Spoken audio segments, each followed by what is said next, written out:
Tout le monde pense qu'il n'est qu'un garçon de village sans pouvoir, mais il s'avère être le plus grand roi de l'histoire. Il y a longtemps, un homme nommé Gray est passé du statut d'orphelin à celui de conquérant de la terre entière. Personne ne pouvait lui résister, et ceux qui essayaient étaient impitoyablement effacés de la planète. Cependant, même avec tout le pouvoir du monde, il se sentait insatisfait de sa vie parce qu'il était complètement seul. Puis un jour, il s'est soudainement retrouvé à se noyer dans une mer sans fond, et une voix lui a demandé de chercher la lumière dans sa prochaine vie. Le roi a réalisé qu'il venait de mourir, et l'instant d'après, il a ouvert les yeux dans une pièce faiblement éclairée avec deux inconnus penchés au-dessus de lui. Ils l'ont appelé Arthur et n'arrêtaient pas de se dire à quel point leur fils leur ressemblait, même s'ils n'avaient aucune idée de qui étaient ces gens ni où ils se trouvaient maintenant. Il a alors réalisé qu'il avait été réincarné avec la pleine conscience et les connaissances de sa vie passée. Le grand roi, qui n'est maintenant qu'un nourrisson ordinaire, trouve sa nouvelle vie en tant qu'Arthur incroyablement embarrassante. Il ne contrôle pas très bien son corps, et agir comme un enfant pendant que ses parents lui changent ses couches le remplit de honte. Un jour, Arthur voit son père utiliser la magie pour renforcer son corps afin de labourer leur champ d'un seul coup de poing, puis sa mère le soigner après qu'il se soit blessé. C'est la première chose qui éveille sa curiosité, et il réalise que ce monde n'est pas la Terre parce qu'il y a de la magie. Bientôt, Arthur découvre que son père est un aventurier qui part souvent chasser des monstres avec ses amis. Il comprend que puisque toutes les personnes dans ce monde ont le droit de posséder des armes, cela doit être un endroit dangereux, et il décide de devenir fort le plus rapidement possible pour se protéger. Malheureusement, ce jour est encore loin car pour l'instant, il est toujours un bébé qui s'endort dès que sa mère lui chante une berceuse. Cependant, il surmonte rapidement sa frustration à ce sujet et commence à apprécier ces moments paisibles parce que, dans sa vie passée, il était toujours sous la menace d'assassins qui le ciblaient dans son sommeil. Quelques mois passent, et Arthur commence enfin à ramper dans la maison. Il fait semblant de dormir pour que sa mère le laisse tranquille, puis se faufile dans la bibliothèque de leur maison, où il commence à chercher des informations sur ce monde dans les livres. Il découvre que le continent sur lequel il vit a un pays de nains au sud et un pays d'elfes au nord. Le pays humain est gouverné par un roi, mais contrairement à sa vie passée, le fils du roi devient le nouveau roi dans ce monde, et il n'y a pas de combat à mort pour le trône vacant. Il trouve ensuite un autre livre qui lui parle de la magie, et Arthur réalise que la magie est la raison pour laquelle ce monde est si en retard en termes de science et de technologie. Il apprend qu'environ 1% de la population peut utiliser la magie, et que la capacité magique d'une personne est souvent déterminée par celle de ses parents. Le livre lui dit qu'il existe deux types principaux d'utilisateurs de magie, les premiers sont les augmenteurs, qui utilisent le mana pour renforcer considérablement leurs capacités physiques et combattre comme des guerriers, la deuxième catégorie est celle des conjurateurs, qui peuvent projeter le mana à l'extérieur de leur corps comme des sorciers. Arthur réalise que son père est un augmenteur, mais il pense que sa mère n'est pas une conjuratrice typique à cause de ses pouvoirs de guérison. Il décide d'arrêter de penser à cela et continue à lire les moyens de devenir un utilisateur de magie. Le livre lui dit que pour utiliser la magie, il faut avoir un noyau magique, qui se forme en concentrant le mana à l'intérieur du corps en un seul point.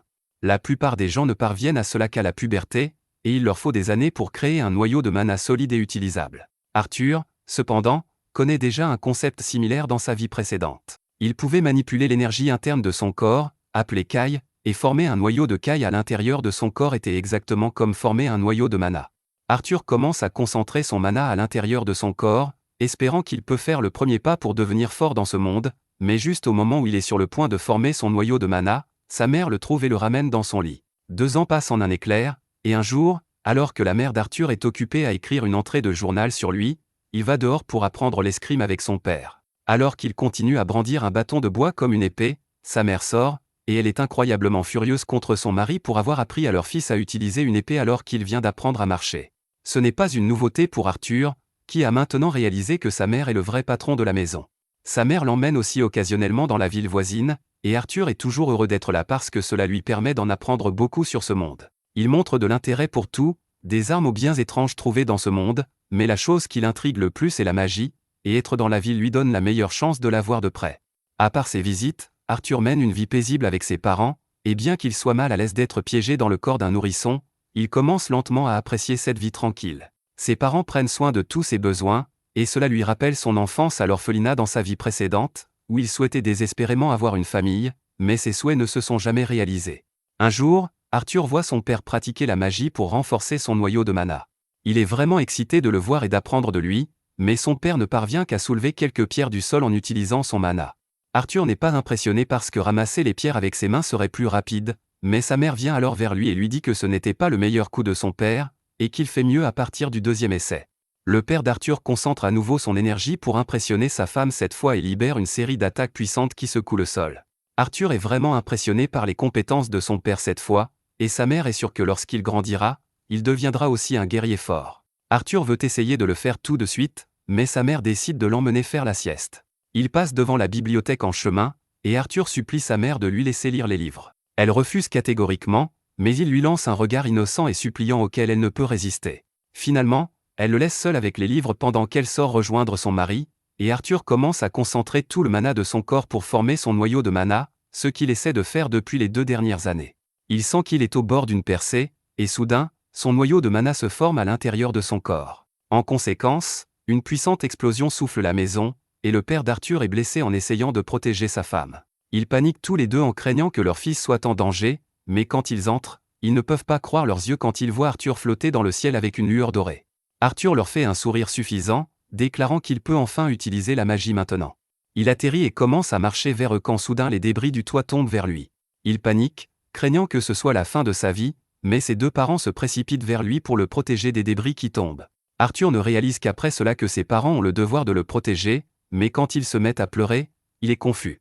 Dans sa vie précédente, il n'a jamais rien vécu de tel, et même les parents des autres enfants ne montraient jamais d'autres émotions que la fierté ou la déception. Alors qu'il se demande ce qu'est ce nouveau sentiment, Arthur se met aussi à pleurer, s'accrochant instinctivement à sa mère. Quelques années passent après cela, et Arthur est maintenant un jeune garçon qui commence à apprendre les compétences de combat de son père, Reynold. Lui et son père se font face dans le jardin, où son père essaie de lui donner ses gants précieux, mais Arthur les refuse car il sait qu'il n'a pas assez de force pour les manier à son âge. Il prend plutôt une épée en bois, et son père fait de même. Arthur passe immédiatement à l'action, essayant de porter 3 attaques consécutives sur son père, mais son père est beaucoup plus fort et bloque facilement chacune de ses attaques. Arthur réalise que son père utilise sa magie pour renforcer les bâtons, alors il décide de faire de même et verse son mana dans son épée en bois. Peu après, il court à nouveau vers son père, qui est surpris quand l'attaque d'Arthur parvient à briser son bâton en 2. Arthur sourit et affirme que son bois est meilleur que celui de son père, mais son père rétorque que l'endurance compte plus. Quoi qu'il en soit, son père réalise qu'Arthur est un prodige, alors il prend la difficile décision de parler à sa femme d'envoyer Arthur hors de la ville chez un vrai tuteur. Sa mère, Alice, est complètement contre car elle ne veut pas que son doux fils lui soit arraché puisqu'il n'a que 4 ans. Reynold Arg a seulement 4 ans, le bois d'Arthur est beaucoup plus puissant que le sien, ce qui signifie qu'il devrait être entraîné par un guerrier accompli. Mais avant qu'il ne puisse prendre une décision, Arthur intervient, affirmant qu'ils devraient tous y aller ensemble. Bien que cela semble être une idée assez stupide, les 2 parents acceptent immédiatement, probablement parce que la crise du logement n'a pas encore vraiment affecté leur monde. Quelques jours plus tard, les anciens membres du groupe d'Alice et Reynold arrivent pour voyager avec eux, et Arthur se présente à tous. L'ancien groupe de ses parents était composé d'Adam, le leader, Angela, la femme à la forte poitrine, dure, l'homme d'apparence moyenne, Hélène, l'archer, et Jasmine, la fille pixie maniaque qui semble se méfier d'Arthur pour une raison quelconque. Bientôt, ils décident de se mettre en route, et Arthur apprend que ce monde utilise encore un mode de transport assez primitif comparé au sien, où ils avaient des hérubères pour aller partout. Peu après, ils décident de s'asseoir un peu pour manger, mais cela ne se passe pas très bien quand une bande de loups monstres sort de la forêt à cause de l'odeur de la nourriture. Jasmine bondit immédiatement dans l'action, attrapant 2 dagues et sautant dans le combat, tranchant tout loup qui se présente devant elle, tandis que Reynold, Adam et Hélène tuent d'autres loups avec leurs propres armes. Pendant ce temps, Dur et Angela utilisent leur magie pour détruire complètement les bêtes restantes. Cette nuit-là, ils festoient avec la chair des monstres, et après un moment, Alice remarque que Reynold saigne encore du bras et décide de le soigner. Les autres membres du groupe se lèvent immédiatement de leur position et forment un cercle protecteur autour d'eux, ce qui intrigue Arthur. Mais il apprend bientôt qu'Alice est une mage très spéciale qui a des pouvoirs de guérison, ce qui est extrêmement rare. En raison de sa rareté, Alice est toujours sous la menace d'être capturée, et c'était l'une des raisons pour lesquelles ils sont partis à la campagne pour rester sous les radars. Heureusement, la magie de guérison fonctionne sans aucun problème, mais après cela, Adam décide qu'il a besoin d'un peu d'exercice et demande à Arthur de s'entraîner avec lui. Arthur accepte l'entraînement pendant qu'Adam enveloppe la pointe acérée de sa lance avec un tissu pour éviter tout dommage. Ils se préparent pour la séance de sparring et chargent leurs armes avec du mana, mais à la surprise d'Adam, Arthur décide de faire le premier mouvement en utilisant la magie pour augmenter sa vitesse, se déplaçant à la vitesse de l'éclair vers Adam avant de disparaître et de réapparaître derrière lui, prenant Adam par surprise. Malheureusement, Arthur finit par glisser, ce qui donne à Adam le temps de réagir, et bientôt ils sont engagés dans un intense échange. Tout le monde est choqué par la rapidité d'Arthur, mais au dernier moment, Il est projeté en l'air à cause de son corps léger, et Angela est obligée de le sauver avec sa magie du vent. Il atterrit doucement sur le sol pendant que les autres membres de l'équipe commencent à gronder Adam d'être allé trop loin contre un si petit garçon. Adam essaie de se défendre en affirmant que le garçon est trop fort, mais personne ne l'écoute. Jasmine, quant à elle, semble très intriguée par les compétences d'Arthur et commence à lui poser des questions sur les techniques qu'il utilise. Les 2 jours suivants passent vite alors qu'Arthur s'entraîne, mange, dort et s'entraîne encore avec presque tous les membres du groupe, apprenant les techniques de lance avec Adam, les pompes avec Reynolds, le tir à l'arc avec Hélène, et la course comme Usain Bolt avec Jasmine, qui semble avoir pris un certain goût pour le petit garçon. Elle essaie de le séduire pour une fête Didi en lui offrant une petite épée avec de l'huile pour bébé dessus, mais sa mère ne veut pas qu'Arthur soit cuit, alors elle l'appelle. Bientôt, ils reprennent leur voyage dans les chariots quand soudain, ils sont obligés de s'arrêter dans des circonstances mystérieuses. Soudain, une pluie de flèches vole vers eux, et Arthur réalise immédiatement qu'ils sont attaqués par des bandits. Dur et Adam sautent immédiatement devant les chariots tandis qu'Angela utilise sa magie du vent pour repousser toutes les flèches qui viennent vers eux. Arthur jette un coup d'œil dehors pour découvrir qu'ils sont complètement encerclés par des bandits de tous les côtés. Le chef des bandits, Lay, ordonne à ses sbires de ne pas blesser Alice et Arthur et de se débarrasser de tous les autres puisqu'ils peuvent être vendus pour une somme élevée. Les bandits crient tous en accord et sautent dans la zone de combat, où ils commencent à se faire cuisiner par Reynolds et son groupe. Un par un, tous les membres du groupe commencent à éliminer les bandits un par un, et Arthur sait que son groupe est beaucoup plus fort individuellement, mais le problème commence à apparaître quand les bandits essaient de les submerger par le nombre. Les membres du groupe commencent à s'épuiser à force de combattre constamment tandis que le chef des bandits affronte Reynolds en 1 contre 1 et le projette dans le chariot où se trouve Arthur. Le chariot est détruit alors qu'Alice essaie rapidement d'aider Reynolds, mais il lui dit de ne pas utiliser sa magie car cela aggraverait la situation. Il se relève et dit à Arthur d'emmener sa mère quelque part en sécurité pendant qu'il s'occupe du chef des bandits. Arthur veut évidemment se battre et affirme qu'il est assez fort pour gérer ses sbires, mais son père lui crie d'utiliser cette force pour protéger sa mère puisqu'elle a un enfant dans son ventre. Arthur se demande quand ils ont eu le temps de faire ça, mais décide tout de même de s'enfuir avec Alice. Le chef des bandits essaie de les poursuivre, mais Reynolds l'attaque à nouveau, le forçant à se défendre. Arthur continue de courir mais se retrouve bientôt bloqué par de multiples ennemis. Heureusement, les membres de son groupe sont des professionnels, et ils parviennent à éliminer tous les bandits sur son chemin un par un. Arthur les remercie pour leur aide et continue à courir à toute vitesse quand soudain, ils sont pris en embuscade par un mage qui les attaque avec sa magie du vent. Arthur décide de pousser sa mère à l'abri tandis qu'il subit le gros des dégâts, le propulsant en l'air et au-dessus de la falaise. Il décide qu'il ne va pas mourir seul et lance son couteau attaché à une corde vers son agresseur, l'entraînant aussi dans sa chute. Dur et Angela essaient immédiatement d'utiliser leur magie pour sauver le jeune Arthur tandis que sa mère crie son nom avec les yeux pleins de larmes. Mais pendant tout ce temps, Arthur se sent en paix, comme s'il avait accompli quelque chose. Il se demande si c'est ça le bonheur quand soudain des larmes se forment dans ses yeux alors qu'il réalise qu'il allait être un grand frère, mais que cette vie lui a été arrachée. Alors qu'Arthur ouvre les yeux après sa chute, il constate qu'il est toujours en vie. Il se demande où il est quand soudain, le sol sous lui commence à trembler alors que quelque chose d'énorme s'approche de lui. Arthur essaie de se lever pour voir ce qui arrive, et il est terrifié par un démon effrayant qui l'appelle par son nom. Arthur a peur du démon, mais c'est un homme qui ne se rendra pas sans se battre. Il bondit sur le démon pour l'attaquer mais est repoussé doucement. Alors qu'il se relève, le démon lui dit qu'il a encore beaucoup à apprendre et lui assure qu'elle est une amie. Arthur ne comprend pas ce qui se passe, et puis le démon commence soudainement à cueillir des fruits pour lui. Elle dit à Arthur qu'il doit manger avant qu'il ne puisse commencer à parler parce qu'elle ne répondra à aucune question autrement. Arthur n'a d'autre choix que de dévorer les fruits, puis il demande au démon si ses parents vont bien. Elle lui montre une scène de la route où ses parents et leurs amis ont combattu les bandits, et elle est couverte des corps sans vie des bandits. Le démon dit à Arthur que tous ceux qu'il connaît sont en vie et qu'ils ont continué leur voyage en sécurité il y a des jours. Arthur est ému aux larmes en entendant cela, le soulagement inondant son cœur. Il demande ensuite au démon son nom pour la remercier correctement, et elle se présente comme Sylvia. Quelques jours passent avec Arthur toujours dans la grotte de Sylvia, mangeant les fruits pour survivre pendant que ses blessures guérissent. Il veut rejoindre ses parents le plus vite possible, mais Sylvia lui dit que ce n'est pas si simple parce qu'il devra traverser la forêt, remplie de monstres dangereux et de hors-la-loi. Cependant, elle a un autre moyen de réunir Arthur avec sa famille, mais cela implique de créer un trou dans le tissu spatio-temporel et prend beaucoup de temps. Arthur comprend cela, et pendant que Sylvia prépare le trou dans l'espace et le temps, il continue à s'entraîner. Il comprend maintenant que même si Sylvia ressemble à un démon, elle est vraiment gentille et, plus que ça, elle tient particulièrement à lui. Un jour, alors qu'Arthur travaille sur son noyau de mana, Sylvia décide de lui apprendre une astuce que les humains ne connaissent pas. Elle rassemble du mana de l'air et forme une boule dans sa main, surprenant Arthur, qui n'a jamais rien vu de tel auparavant. Sylvia lui dit que la plupart des humains pensent qu'ils ne peuvent que rassembler du mana ou l'utiliser, mais que dans la nature, de nombreuses créatures peuvent faire les deux en même temps. Elle propose d'apprendre l'astuce à Arthur, mais avant cela, elle veut savoir ce qu'il fera une fois qu'il sera plus fort après l'avoir apprise. Arthur réfléchit longuement à cela et déclare qu'une fois plus fort, il tuera tous ceux qui essaieront de nuire à son peuple, mais Sylvia n'aime pas cette réponse et le repousse. Arthur est énervé par cela, mais Sylvia lui dit qu'il a échoué à son test parce qu'elle n'enseignera pas à quelqu'un avec de telles tendances violentes et dérangées. Arthur est confus parce que la seule chose qu'il a apprise dans sa vie passée est qu'on devient plus fort pour tuer ses ennemis. Cependant, quand Sylvia lui demande s'il aime penser à la violence tout le temps, Arthur reste silencieux. Sylvia lui dit alors qu'il y a d'autres façons d'utiliser la force en dehors de la violence, et qu'elle ne voudrait pas qu'il gaspille sa vie dans la rage et la violence.